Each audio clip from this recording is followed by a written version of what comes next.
ईश्वर रामचंद्राय नमः। आज्ञेप्रमाणे आता घेऊन येईल निज माता, म्हणून ठेवी चरणावरी माता, दाढी सत्वरता दुताशी। भगवंताचं संपूर्ण बोलणं विभीषणजीनं ऐकलं। ऐकल्याच्या नंतर विभीषणजीनं सांगितलं, भगवंता तुमची आज्ञा असेल आताच्या आता मी जाईल, मातेला घेऊन येईल। संपूर्ण असणारं बोलणं सांगितलं आणि सांगितल्याच्या नंतर आपल्या जवळ असणाऱ्या सेवकांना, आपल्या जवळ असणाऱ्या दूतांना विभीषणजी आज्ञा देऊ लागले। आज्ञा दिले रघुनंदनी, भेटो आणि निज जननी, तुम्ही सर्वे गजावोनी, भेटी लागोनी आणावी। दूतांना सांगितलं, भगवंताला मी वचन दिले, आज्ञा सांगितली, भगवंता मातेला तुमच्या भेटीसाठी घेऊन येईल।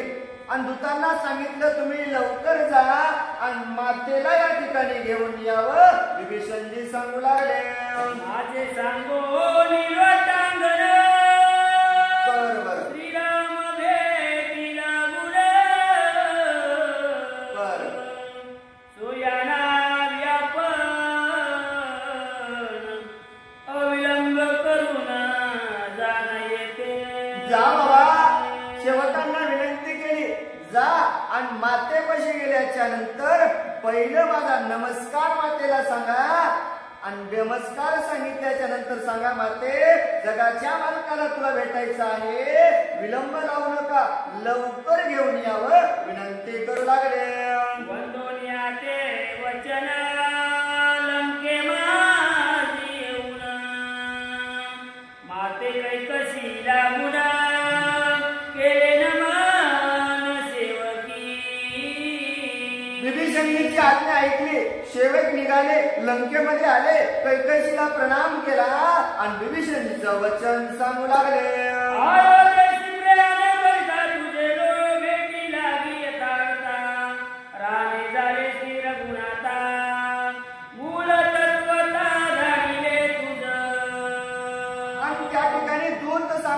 कैकशी माते, भगवंत अयोध्येला जाण्यासाठी निघालेले आहेत, पण निघत असताना तुमचं भेट घेण्यासाठी थांबलेले आहेत आणि तुम्हाला नेण्यासाठी आम्ही आलेलो आहोत। आता लवकर आवरा, लवकर चलावं विनंती करू लागले।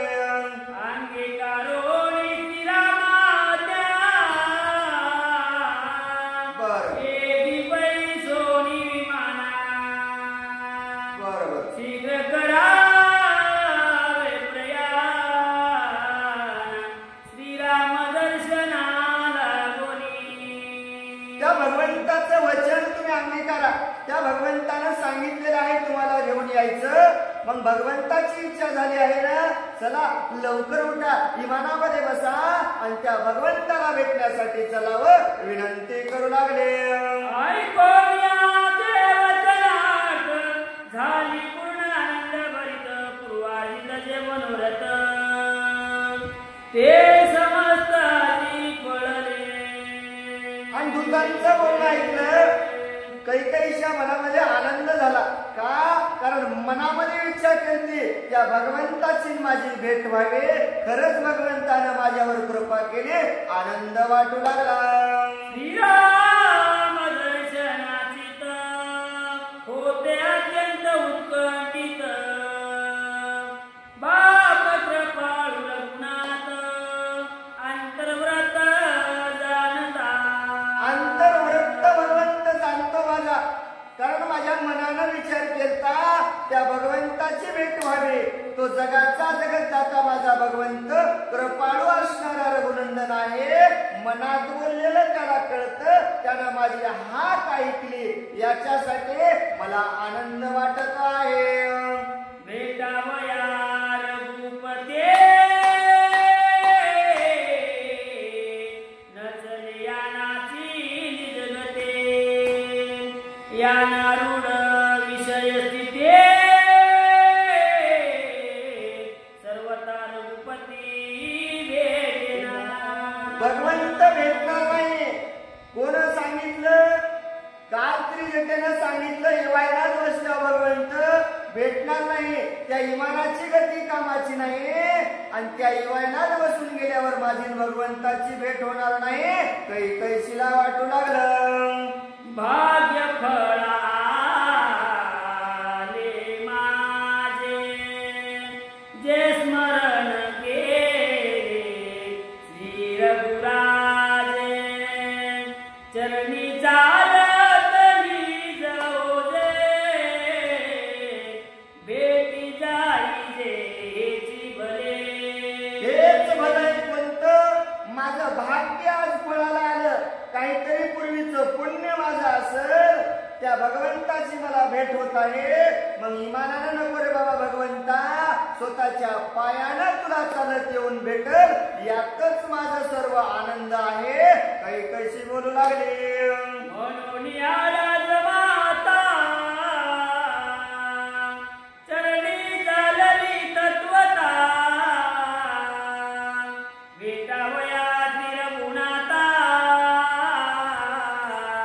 हर्षचिता निघाले. आनंद मनामध्ये वाटला. कैकशीनं तयार झाले, भगवंताला भेटायचे न पायानं चालत कैकशी भगवंताला भेटीसाठी चालू लागले. निघून नगराबाहेरी आली राम सैन्या भितरी पुढे येऊन या जड करी धरली करी विभीषणे. आणि भगवंताला भेटीसाठी असणारी कैकशी निघाली. लंकेच्या बाहेर आल्याच्या नंतर राम प्रभूचं सैन्य होतं त्या ठिकाणी आले. आस होती मनामध्ये भगवंता तुझी भेट व्हावी. पाहिलं विभीषणजीनं पाहिलं आणि मातेच्या हाताला विभीषणजी धरू लागले. नेता श्रीरामास मुख आनंद भरी तर गोकुळ टिळक माता देखोनी एकायक आलिंगी देखनीच प्रेमे. हाताला धरलं विभीषणजीनं, मातेला घेऊन भगवंताच्या समोर गेले आणि गेल्याच्या नंतर विभीषणची अवस्था पाहू लागले. किती आनंद मातेला वाटू लागला, किती भगवंताला आनंद वाटू लागला. आनंदाच्या भरामध्ये मातेचं आलिंगन असणार जगाचा मालक घेऊ लागला. आलिंगिता लेख एक एक कैकशी दुखाची झाली देख जन्म मृत्यू जरा शेक सोयली शेक विसरली. आलिंगन भगवंताला दिल्याच्या नंतर कैकशीची अवस्था असणारे नाथ महाराज सांगतात काय झालं. माझी मज झाली अनावर वाचा, देह वाहन विसरून गेले, जन्म मरणाची अवस्था विसरून गेले आणि फक्त भगवंताला असणारे पाहू लागले. विसरली ते पुत्र सुख विसरली ते दोन दुःख इहलोक परलोक लोकालोक विसरली. लोक विसरले. किती दुःख होत. मातेसाठी कैलास पर्वतावरून आत्मलिंग असणारा आणणारा माझा रावण गेला, कुंभकर्णासारखा मुलगा गेला. दुःख होत ना, विसरून गेले दुःख. कोण मुलगा, कोणाचा मुलगा, परलोक मालोक सर्वस्व विसरून गेले. कोण कोणाचा आहे काहीच विसर असणारा राहिला नव्हता. फक्त भगवंत असणारा एक आहे आणि त्याच्यामध्ये आनंदामध्ये सामावू लागले. श्रीराम देता आलिंगन विसरली देहाचे भान इरोनी गेली सोयापन जेवी लवण जीवनी. लवण जीवनी. बाबा त्या भगवंताची भेट घेतल्याच्या नंतर कैकशीचं असणारं वर्णन नाथ महाराज सांगतात. पाणी असावं आणि पाण्यामध्ये मीठ टाकल्याच्या नंतर दिसतं का हो मीठ? नाही दिसणार, कारण पाण्यामध्ये एक रूप असणार ते मीठ होतं. तशी असणारी ते आपलं देह भान विसरून गेले आणि त्या भगवंतामध्ये विलीन झालेले विभीषणजी पाहू लागले. श्रीराम भेटली तत्वत तुझ्य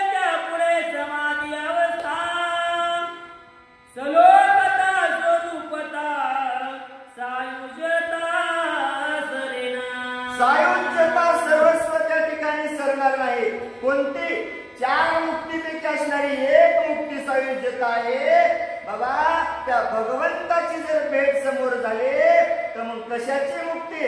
सर्वस्व असणारे विसर पडलं, भगवंता तो भेटला, यातच मला सर्व सामावून गेलेला आहे. एक रूप असणारी त्या भगवंतामध्ये होऊ लागली. ऐसे पडले आलिंगन ते स्वरूपी समावे संपूर्ण युक्ती सोड कोणी रघुनंदन मनोहर आपण वचन बोले. आलिंगन दोघांचं झाल्याच्या नंतर स्वस्वरूप असणारे कैकशी विसरून गेले. जगाच्या मालकानं युक्ती केली, बस झालं बाबा, म्हणला भेट झाली, आणि भेट झाली म्हणून आलिंगन असणारं भगवंतानं सोडलं आणि काय बोलू लागले. रावण आणि कुंभकर्ण तुझे पुनीत संतान वदिता झाला रघुनंदन ऐसे आपण न म्हणावे. माते ऐक माते, रावण आणि कुंभकर्ण तुझे असणारे 2 मुलं होते ना माते, असा मनामध्ये विक्षेप करू नको, मनामध्ये दुःख वाटू देऊ नको की रामानं तुझे 2 मुलं मारले, मी नाही मारले. मग कोण मारले? ऐका. अविनाशिता पतिव्रता बर सकुळ रावणा शोभली सीता तिने करिले त्याच्या घाता बोलव्रता अमासी. आमासी बोल लागला माते, मारणारा मी नाही. कोण मारले? पतिव्रतेचा अभिलाष तुझ्या मुलाने केला माते. वाईट नजर त्यानं सीतेवर टाकले. जगाची मालकीण आदिमाया आदिशक्ती असणारी सीता माता, राग तिला आला आणि तिच्या रागामध्ये असणारा रावण गेलाय माते. आमच्यावर फक्त बोल लागलेला आहे. भगवंत सांगू लागले. जोरदार करणारी पतिव्रता त्याईवरी त्याची नावने धरली पचे अघोरी कल्पकोटी.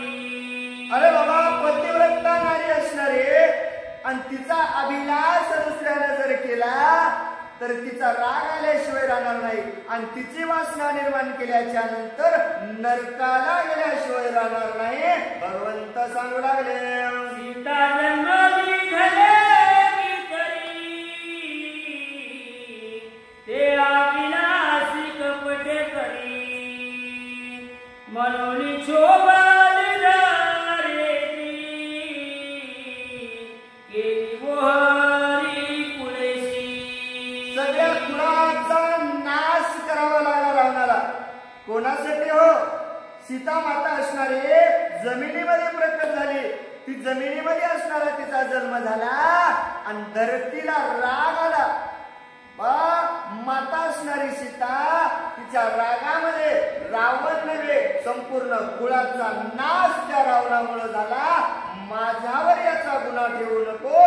भगवंत बोलू लागले. परदार गामी नर त्याचा भार अति दुर्धर धरासा हो न सके अनुमात्र जाय सत्वर रसात तळाला गेल्याशिवाय राहणार नाही. नाथ महाराज तुम्हाला सांगतात, परस्त्रीचा लोभ जर एखाद्यानं केला तर त्याचा असणार पाप त्याच्या डोक्यावर लागतं, आणि त्याच्या डोक्यावरचं पाप एवढं जड होतं की या धरतीला सुद्धा तो पेलावत नाही. मग त्याचं कोण वाचवी? त्याला रस्सा तळाला गेल्याशिवाय पर्याय नाही. आणि असं तुझ्या रावणानं केलं. महापर्वत पाषाणाचा दुर्गत रहित संपूर्ण त्याचा भारानुप्रमाण नाही जाण धरेसी. महापर्वत असणारे मोठे मोठे धरित्री असणारी आपल्या अंगावर झेलत राहते. मोठमोठाले पाषाण असणारी धरती आपल्या अंगावरती खेळवते. पण त्याच्यापेक्षाही जास्त पाप कोणता असेल तर परस्त्रीचा लोभ केला, परस्त्रीला वाईट नजरेनं पाहिलं, त्याचं पाप असणारी धरती सहन करू शकत नाही. नाथ महाराज सांगू लागले,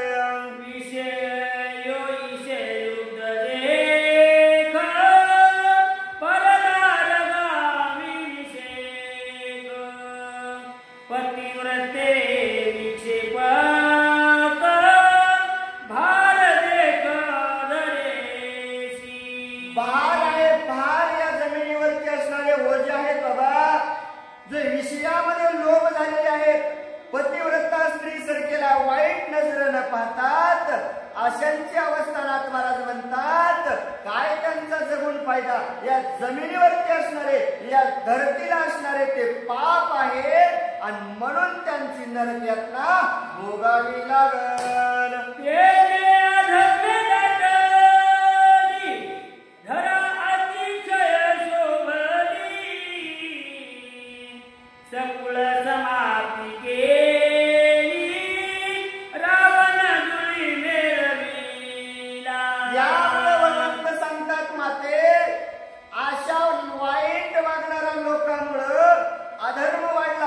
धर्म कोणाला कळत नव्हता, नीती वागत नव्हते आणि तिने वागू लागले, परस्त्रीला आपलं करण्याचा प्रयत्न करू लागले, वाईट नजरेनं पाहू लागले.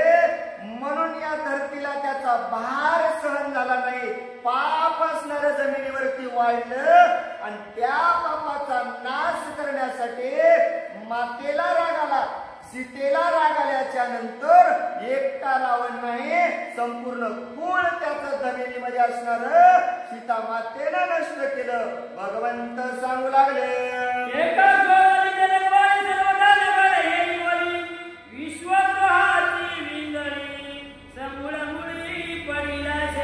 विश्वमुळाची असणार समूळ मुळामध्ये त्याला पाहिलं. एकट्या सीता मातेला राग आला आणि सर्व कुळाचा नाश त्यांनी केला आहे.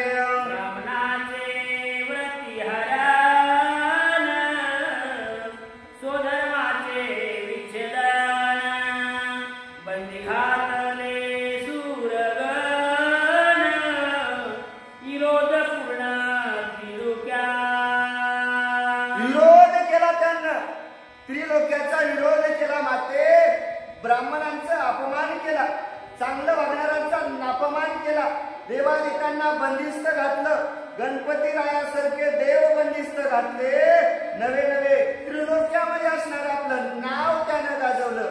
काय माते, एवढं अधर्म त्याचा वाढला होता आणि म्हणून त्याला शेवटी मरावं लागलं.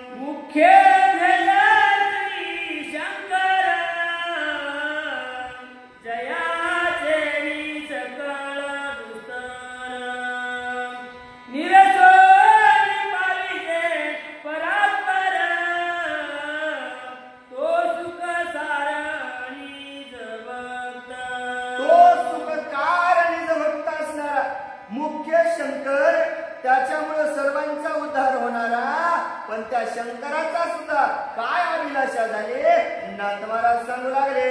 त्याचे ठाई उन्मादता सव्या सेवेन विचारिता, भोग उपाय स्वामीची करता, गुरु तल्पवता रावणा. काय तुला रावणाची गती होती माते? गुरु म्हणलं होतं, शंकराची पूजा करत होता आणि काय केलं माते, त्याच्या जवळ गेल्याच्या नंतर त्याची पत्नी पाहिले, लोभ त्याला झाला. नवे नवे त्या शंकराची पत्नी असणारी पार्वतीला आपली पत्नी करण्याचा त्यानं लोभ केला. मग एवढा पापिष्ट रावण होता. भगवंत सांगू लागले,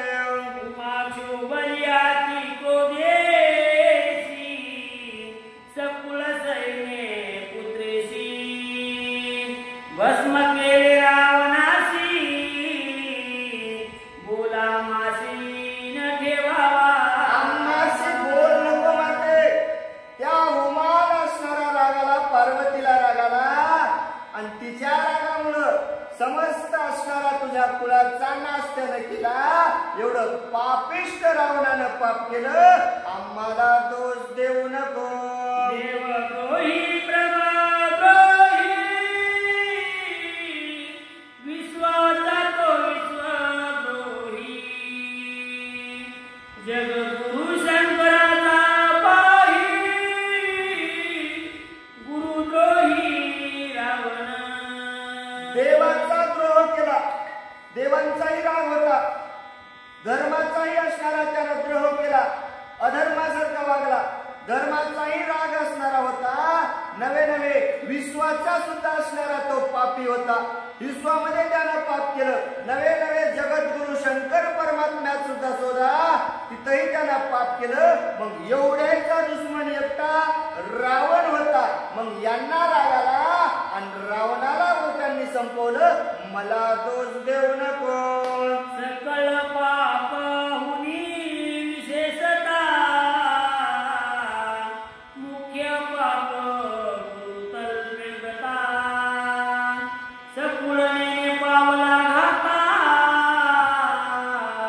जाण तत्वता कैकशी.